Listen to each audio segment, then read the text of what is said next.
ایک واقعہ، ایک سبق۔ ایک شخص حضرت ابراہیم بن ادم کے پاس آیا۔ نوجوان تھا۔ کہتا ہے، حضرت گناہ کا مرتکب ہوتا ہوں، چھوڑا بھی نہیں جا سکتا، ڈر بھی لگتا ہے کہ عذاب ہوگا، تو کوئی طریقہ بتا دیں کہ میں عذاب سے بچ جاؤں اور گناہ بھی کرتا رہوں۔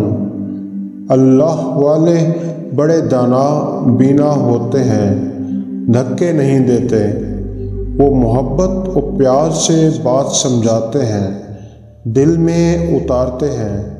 حضرت نے فرمایا، ہاں میں تجھے طریقہ بتاتا ہوں۔ وہ بڑا خوش ہو گیا، بات سننے کے موڈ میں آ گیا۔ کہنے لگا، حضرت وہ کون سا طریقہ ہے میں گناہ بھی کرتا رہوں اور عذاب و سزا سے بھی بچ جاؤں؟ آپ نے فرمایا کہ بھائی، پہلی تجویز تو یہ ہے، اگر گناہ کرنا ہی ہے تو اللہ رب العزت کی نگاہوں سے اوجھل ہو کر لیا کرو۔ اب وہ سوچتا رہ گیا۔ کہنے لگا، حضرت یہ کیسے ممکن ہے کہ میں اللہ رب العزت کی نگاہوں سے اوجھل ہو کر گناہ کروں؟ یہ تو ممکن ہی نہیں۔ پھر دوسری تجویز یہ ہے، تم رزق کھانا چھوڑ دو، اللہ سے کہہ دینا کہ نہ تمہارا کھانا کھاتا تھا اور نہ تمہاری بات مانتا تھا۔ اس نے کہا، حضرت یہ کیسے ممکن ہے میں کھانا چھوڑ دوں؟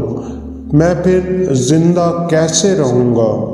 تیسری تجویز، حضرت نے فرمایا کہ زمین و آسمان اللہ رب العزت ہی کا ملک ہے، اس کی حکومت میں ہے، اور بادشاہ کی نافرمانی اس کے ملک میں رہ کر کرنا یہ ٹھیک نہیں ہے، لہٰذا اس سے باہر نکل کر نافرمانی کرنا۔ چوتھی تجویز، فرمانے لگے، اچھا پھر ایک طریقہ اور بتاتا ہوں، اور وہ یہ کہ جب ملک الموت آئیں روح قبض کرنے کے لیے تو انہیں کہہ دینا کہ تھوڑا انتظار کر لو تاکہ میں توبہ کر لوں۔ اس نے کہا، حضرت وہاں تو انتظار کا تصور ہی نہیں، جب موت آتی ہے تو نہ ایک لمحہ آگے ہوتی ہے اور نہ پیچھے۔